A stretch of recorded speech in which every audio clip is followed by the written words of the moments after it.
The Selfish Path to Romance. Download Chapter 1 for free at drkenner.com and at amazon.com. Dear Dr. Kenner, my wife and I are divorcing, and I don't want it to happen. I know I can't stop it, but I'm having much trouble accepting it, and it's made me an emotional cripple. It's making my life miserable.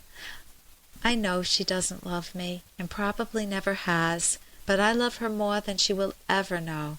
I just can't stop loving her and thinking of her.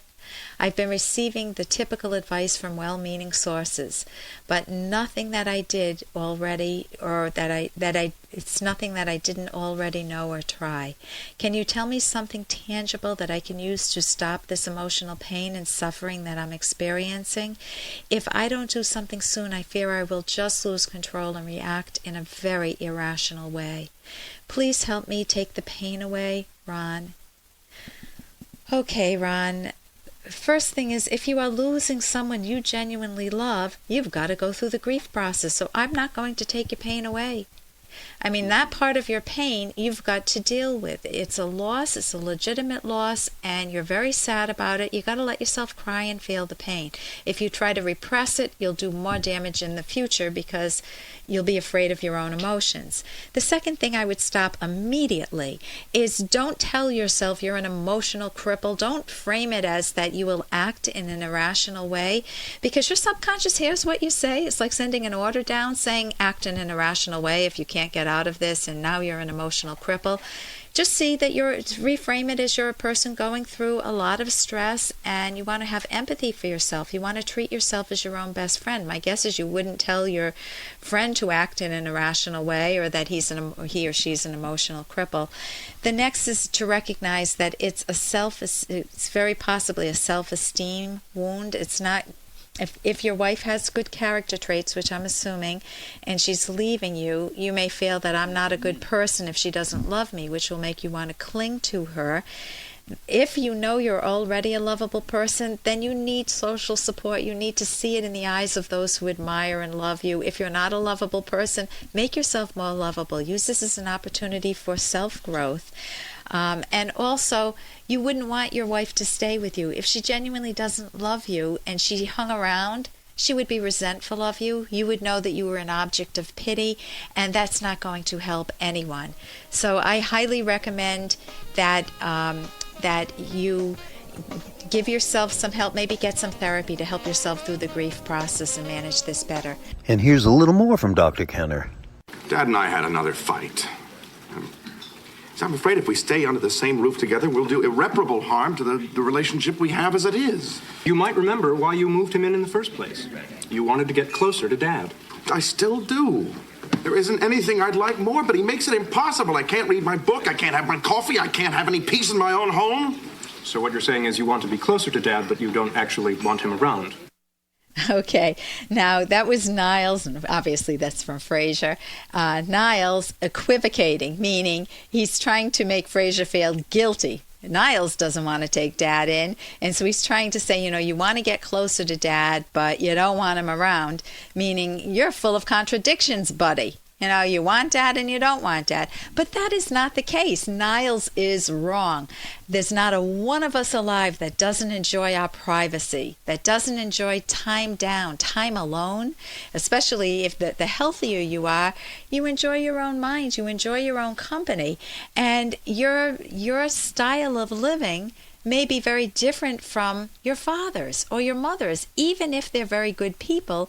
One may be a little messier. You may be messier than your parents, or your parents, like his dad, Frasier's dad, loves his old torn-up chair, and so Frasier's got this gorgeous apartment, very clean, very modern apartment, and Dad comes in with a dumpy old chair with duct tape on it, or I think it's duct tape, and it just, it doesn't mean that you mesh with styles. So What I'm saying is it's totally legitimate to value your privacy. It's totally proper to be able to say, I love my father or mother, and I would never want to live with my father or mother, meaning you have a different pace of living, a different style of living, not that the parent's immoral, and that you want to stay close to that parent. So if you're struggling with that, if you feel like you have caretaker responsibilities and you wish if it's an elderly parent, we're in assisted living, it's good for the parent sometimes to be in assisted, or many times to be in assisted living, because they get their own dignity back. They're not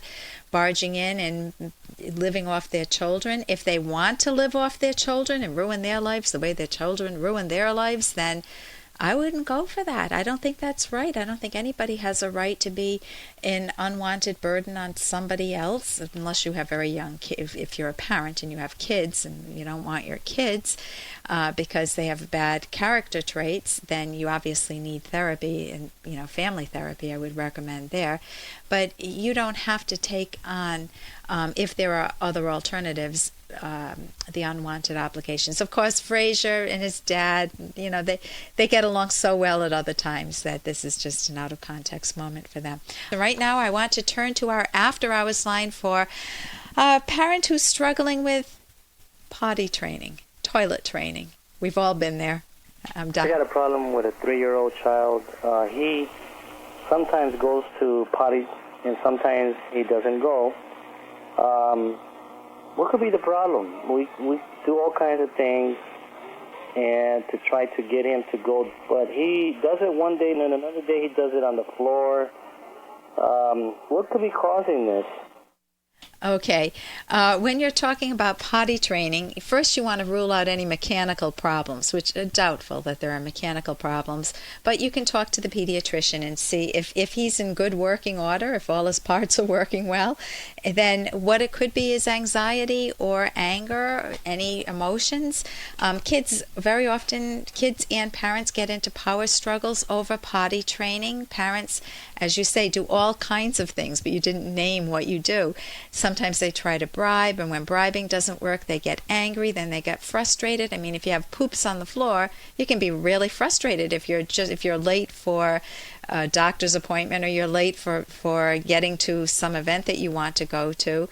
And if the kid's doing it, if you can belittle the kid, which makes the kid more anxious, which makes him do it more likely than not, or he may get angry at you because you're belittling him, and then you enhance the problem rather than diminish it. So several things. Sometimes parents treat an accident that a kid has as a crisis, and they make a mountain out of a molehill. You don't want to do that. Sometimes kids have been traumatized, and actually it's a cry for help for kids. And I doubt this is the case, but it's always good to rule this out. If there's been any sexual abuse, sometimes kids will act up to get their parents' attention as a way to say, hey, please pay attention to me. Something bad is happening in my life and I can't tell you. Sexual perpetrators often try to keep the kids silenced by either bribery or threats. If it's just anger, and you may be angry back with him and you feel a power struggling developing, then you want to get the book How to Talk So Kids Will Listen, and Listen So Kids Will Talk, which is on my website. And it helps you avoid all those power struggles and to work with your child to help them. You respect their mind. You don't try to force their mind. You don't try to humiliate them. You don't make it a big crisis, but you do set boundaries. You're not one of those parents who are like doormats and you let your kids walk all over you. And that book will give you a lot of good tips. Again, that's on my website, drkenner.com. It's by Adele Faber and Elaine Maslish. It's How to Talk So Kids Will Listen, and Listen So Kids Will Talk. For more Dr. Kenner podcast, go to drkenner.com and please listen to this ad. Here's an excerpt from The Selfish Path to Romance, the Serious Romance Guidebook by clinical psychologists Dr. Kenner and Locke. Look at what a potential partner likes or doesn't like in the arts. greatness, mediocrity, or depravity. Ask what this person aspires to and observe if there's any action taken toward these goals. Note how this person views his or her work. Is this person passionate about it, or is it just a job? Do they resent the responsibility of earning a living? See whom this person chooses for friends, admirable individuals, or people who are empty or just no good. Romantic partners don't have to and should not share all values. It would be boring to marry a near replica of yourself. You want your soulmate to be another self, but only in a fundamental sense, not in every detail. You can download Chapter 1 for free by going to drkenner.com, and you can buy the book at amazon.com.